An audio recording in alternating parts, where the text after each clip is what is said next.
안녕하세요. 가치환입니다. 1월 13일 화요일 국내 시장이 마감되었습니다. 자, 오늘도 코스피의 흐름은 너무나 좋았었고요. 1.4%의 상승과 함께 다시 한번 신고가를 경신했습니다. 그래서 4,700포인트 직전까지 올라왔고, 오늘은 조금은 특이점이 있었던 것은 반도체가 조금은 쉬어갔었고, 그 외 다양한 업종들이 있죠. 뭐 로봇, 2차전지, 전력기기, 다양한 업종들의 상승이 있었습니다. 그리고 코스닥은 반대로 코스닥은 전날과 비슷했습니다. 그리고 시총 상위족들을 보면 오늘은 반도체 관련주 있죠? 이 종목들을 제외하면 한 종목을 제외하고 모두 빨간불이 들어왔습니다. 특히 자동차 관련주, 현대차의 상승이 돋보이는 것 같고, 그리고 뭐 조선주라든지 방산, 또 2차전지 관련주까지 오늘만큼은 정말 많은 업종들의 빨간불이 들어왔습니다. 그리고 코스닥. 자, 코스닥도 2차전지 관련주를 제외하면 이렇게 보니까 오늘 시장 흐름은 그렇게 썩 좋지 못했던 것 같습니다. 이어서 코스피의 수급을 보겠습니다. 오늘까지 8거래 연속으로 빨간불이 들어오고 있고 1월 들어서 파란불이 들어왔던 적은 한 번도 없는 것 같죠? 하지만 오늘은 기관만 나홀로 순매수가 들어왔습니다. 이번 주 들어 외국인의 적극적인 매수에는 들어오지 않고 있네요. 반대로 코스닥은 기관과 외국인의 많은 순매도가 있었습니다. 그리고 삼성전자, 오늘 기관과 외국인의 양매도가 있었고 뭐 기관의 매도 물량은 미미했지만 외국인은 5천억 이상의 순매도가 있었습니다. 그리고 하이닉스, 오늘은 외국인만 나홀로 6천억가량의 순매도가 나왔습니다. 자, 그리고 현대차. 현대차가 종가가 40만 원이 넘었어요. 하지만 외국인은 4일 동안 적극적인 순매도가 나오고 있고 기관과 개인에 의해서 많은 상승이 나오는 것 같습니다. 그리고 포스코홀딩스의 흐름도 너무나 좋았어요. 오늘 기관과 외국인의 적극적인 순매수가 들어왔고 특히 구체적인 기관들의 포지션을 보면 확실히 평소보다는 조금은 다른 수급 패턴인 것 같습니다. 모든 주체들의 많은 순매수가 집중이 되었습니다. 자, 그럼 이어서 주체별 매매 동향에 대해서 살펴보도록 하겠습니다. 1월 13일 외국인이 가장 많이 매수한 종목은 하나오션, 포스코홀딩스, 네이버, 현대중공업, 한국전력 이렇게 순서대로 매수했고 그리고 기관은 포스코홀딩스, 현대차, 삼성 SDI, 기아, 네이버 이렇게 순서대로 매수했습니다. 이어서 해외 증시를 보겠습니다. 어제는 보셨겠지만 미국 증시가 개장하기 전에 나스닥 선물 지수가 한때는 마이너스 1%까지 내려갔습니다. 그래서 미국 증시의 좋지 않은 흐름이라든지 그게 오늘 국내 증시로 이어지지 않을까라는 생각을 조금 했었거든요. 그런데 아니나 다를까 뚜껑을 열고 보니까 나스닥이 또 한 번의 빨간불로 마무리가 되었고 플러스 0.26%의 빨간불로 마무리했습니다. 그리고 S&P 500. 일단은 비슷한 폭의 상승이 있었고요. 또 한 번의 종가상의 신고가를 경신했죠. 그리고 다우지수도 마찬가지입니다. 또 한 번의 신고가를 경신했습니다. 그리고 반도체도 0.4%의 빨간불이 들어오면서 또 한 번의 신고가를 경신했었죠. 그리고 추가적으로 아시아 증시. 일본도 오늘은 무려 3% 이상의 급등이 나오고 있고요. 지난 10월 고점을 강하게 돌파하고 있습니다. 그리고 대만 증시는 0.5%, 중국은 보합이네요. 자, 일단은 전날에 나스닥 선물 지수가 조금 빠졌던 것은 지난번 베네수엘라 사태 있었죠. 그거는 생각지도 못하게 시작이 되었고 또 주말 사이에 굉장히 빠르게 끝이 났습니다. 그래서 그게 시장에 파급력이 미쳤던 것은 거의 없었다고 할 수가 있거든요. 자, 그렇지만 최근에 나온 뉴스를 보면 지금 이란에서 반정부 시위가 일어나고 있고 거기에 미군이 개입할 수 있다는 그런 뉴스가 계속 나오고 있습니다. 그래서 그 옵션 중에 하나로서 미국의 군사 개입이 있을 것이고 그런 부분이 아무래도 지정학적 리스크를 조금은 키웠던 것 같습니다. 그래서 나스닥 선물 지수가 어제는 조금 빠졌지만 물론 또 미국 증시가 개장하고 나서 빠르게 또 회복이 되었습니다. 하지만 지금 이런 뉴스가 꾸준히 나온다는 것은 솔직히 아무리 시장이 지금 좋다고 무시하기도 어려울 수 있는 그런 재료가 될 수 있고요. 항상 여러분들 마음속에 한 가지를 염두를 해두셔야 될 것 같습니다. 언제든지 이란과의 지정학적 리스크가 커질 수가 있고 그때 혹시나 시장이 출렁인다면 나는 어떠한 대응을 할 것인지 그런 생각들을 꼭 세우셔야 됩니다. 물론 지금 시장이 너무나 좋잖아요. 그래서 혹시나 이란과의 어떤 무력 충돌이 있다면 그때 주가가 빠졌을 때 하나의 기회가 될 수 있다고 생각이 됩니다. 하지만 우리가 전망은 할 수 있어도 모든 것을 예단해서 다 맞출 수는 없습니다. 그래서 시장을 조금은 흔들 수 있는 하나의 재료가 있다고 말씀드리겠고 그리고 두 번째로 수요일에서 목요일 넘어가는 그 새벽이었죠. 미국의 대법원에서 트럼프의 관세 선고가 있을 예정입니다.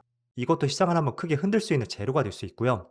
첫 번째하고 두 번째, 이 두 가지는 항상 시장의 변수로서 계속해서 생각을 해보시면 좋을 것 같습니다. 그래서 시장을 조금은 흔들 수 있는 재료를 먼저 말씀드렸고요. 자, 그럼 오늘 시장에서 한번 주목해 볼 수 있는 재료에 대해서 말씀드리겠습니다. 일단 오늘은 반도체 관련주가 조금은 쉬어가고 있습니다. 삼성전자가 1% 빠지고 있고요. 그리고 하이닉스는 3% 빠지고 있죠. 물론 그동안 가파른 상승이 있었던 만큼 지금 11선도 깨지지 않았죠. 그래서 추세가 꺾였다고는 볼 수는 없습니다. 하지만 오늘은 모처럼 반도체가 조금은 조정이 나오고 있고 그 틈을 활용해서 어떤 업종들을 주목해 볼 수 있었는지 말씀드리겠습니다. 일단은 거래대금 상위 종목들을 보면 다양한 종목들의 빨간불이 들어오고 있습니다. 그런데 제가 조금은 압축해서 말씀드리면 일단은 첫 번째로 현대차 그룹주, 그리고 두 번째는 포스코홀딩스. 이 두 섹터가 오늘은 시장의 가장 중심이 되었다고 생각이 되고 또 현대차에서 파생이 되는 것은 바로 로봇 관련주였죠. 그리고 자율주행 쪽. 이런 업종들도 좋은 흐름이 나오고 있습니다. 자, 먼저 현대차 그룹주를 먼저 보면요. 대표적으로 현대차가 8% 급등이 나오고 있고 현대오토에버. 이 종목은 정말 매일같이 상승이 나오는 것 같아요. 오늘도 7% 빨간불이 들어오고 현대모비스가 무려 13% 급등이 나오고 있습니다. 자, 일단 우리가 현대차 그룹주를 비롯해서 로봇 관련주까지 묶어서 한번 생각해 볼 수 있는 것이 있습니다. 우선 지난주에 CS2026이 끝이 났잖아요. 그런데 그 전에 기대감으로 많은 상승이 나왔던 로봇 관련주가 있을 겁니다. 하지만 CS2026이 개막하고 나서 되려 주가에 하락이 나왔던 종목이 있을 거예요. 그런데 현대차 그룹주를 중심으로 해서 이 바운드리 안에 있는 로봇 관련주들, 이쪽은 오히려 CS2026이 끝나고 나서 더 주가의 흐름이 폭발적으로 나오는 것 같습니다. 자, 대표적으로 현대차의 주가 흐름을 보세요. 이 종목은 사실상 정말로 무거운 종목이고 솔직히 쉬운 종목은 아니었거든요. 이렇게 한 번씩 급등이 나오면 또 쉬는 기간은 한 달 이상으로 이런 패턴들이 굉장히 많이 반복이 되었습니다. 그렇지만 CS2026이 끝나고 나서 그 뒤부터는 별다른 조정 없이 계속 상승이 나오고 있습니다. 그래서 CS2026이 끝나고 나서 지금까지 주가가 무려 30% 가까이 급등을 했고요. 일단은 CS2026이 끝났지만 기대감이 훨씬 많다는 거죠. CS에서 처음으로 아틀라스를 공개했었고 또 로봇뿐만 아니라 지난주에 라스베가스에서 자율주행 자동차를 공개했습니다. 이게 현대차의 첫 로봇택시라고 하는데 지난주에 라스베가스에서 처음으로 공개가 되었고 굉장히 좋은 평가를 받았습니다. 그리고 연내에 무인 택시를 상용하겠다는 발표도 있었습니다. 자, 그래서 CS2025를 기점으로 해서 우리가 주목해 볼 수 있는 것은 로봇하고 자율주행 이 두 가지거든요. 자율주행에 대한 평가도 굉장히 좋았고 또 연내 상용화 전망이 있습니다. 그리고 로봇 쪽은 현대차의 아틀라스가 뭐 최우수 로봇으로 선정되었다는 뉴스도 있었습니다. 자, 그래서 CS가 끝나고 나서 현대차를 바라보는 밸류에이션이 굉장히 많이 증가를 한 것 같습니다. 때문에 물론 현대차를 바라보는 시각이 더 이상 이제 자동차가 아닌 로봇과 자율주행 관련주로도 봐야 된다. 그런 시각들이 충분히 있었죠. 그렇지만 주가로 증명이 되지 못했습니다.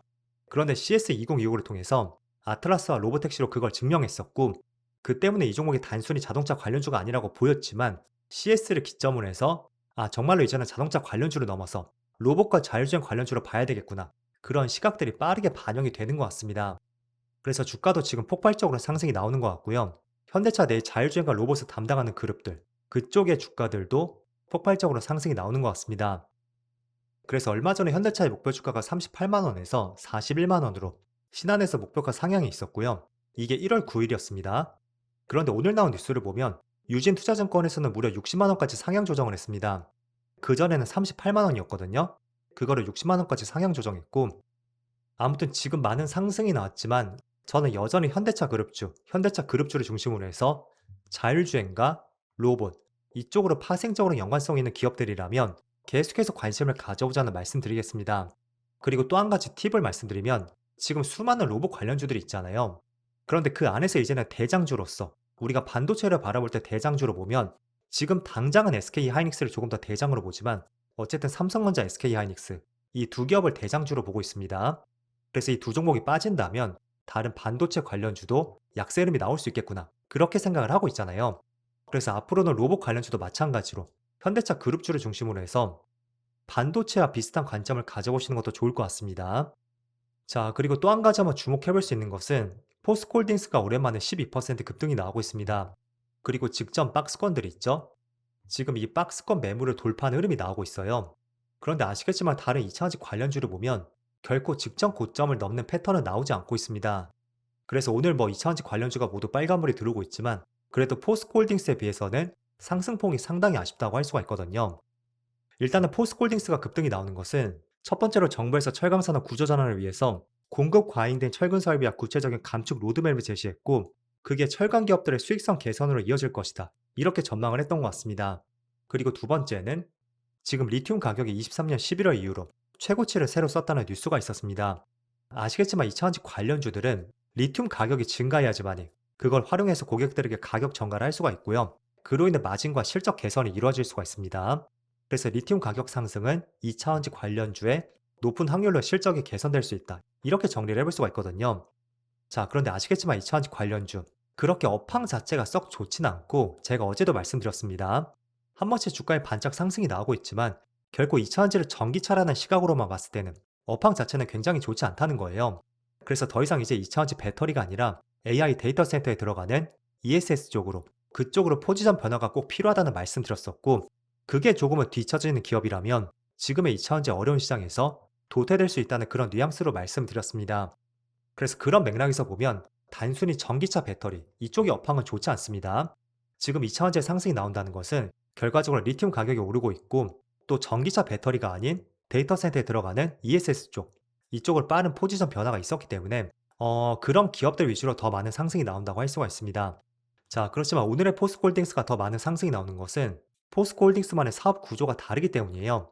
일단 포스코홀딩스는 리튬 원자재를 먼저 확보하고 그걸 정제해서 배터리 소재 기업들이죠. 그 밸류체인 기업들을 직접적으로 공급을 하고 있습니다. 그래서 리튬 가격이 오른다는 것은 배터리 소재 기업들에게 공급할 때 그거를 바로 빠르게 가격 전가를 할 수가 있다는 거죠. 그런데 일반적으로 배터리 셀 기업들, LG엔솔, 삼성 SDI, 그리고 SK온까지 이런 기업들은 배터리 셀 제조사이고 직접적으로 소비자들에게 가격 전가를 해야 되는 포지션이거든요. 그러다 보니 2차원지가 지금 업황이 좋지 않은 상황에서 가격 전가를 빠르게 할 수가 있을까? 솔직히 배터리 셀 기업들은 이런 우려감도 있을 수가 있습니다. 그래서 리튬 원자재를 직접 정제하고 소재 기업들을 공급하는 포스코홀딩스 이쪽이 리튬 가격 상승에 대한 가장 큰 수혜를 보고 있다고 생각이 되고 그게 오늘 거래량 상승과 주가의 급등으로 오늘 나타나고 있다고 볼 수가 있습니다. 그래서 이런 부분도 한번 정리해 보시고요. 어쨌든 오늘도 많은 업종들의 빨간불이 들어오는 것 같습니다. 그렇지만 제가 시장을 조금은 흔들 수 있는 재료 두 가지를 말씀드렸죠. 그거는 꼭 한번 기억을 해보시면서 언제든지 시장이 하나의 변수가 될 수 있을 거예요. 때문에 여러분들의 계획들을 잘 세우시면서 항상 이러한 것들도 대비를 해보시면 좋을 것 같습니다. 자, 그럼 오늘은 개인적으로 반도체가 조금 쉬어갔었고 나머지 업종들의 좋은 흐름이 있었던 시장이었던 것 같습니다. 오늘도 정말로 고생 많으셨고요. 그럼 저는 내일 영상에서 다시 찾아뵙도록 하겠습니다. 모두 즐거운 저녁 되세요. 감사합니다.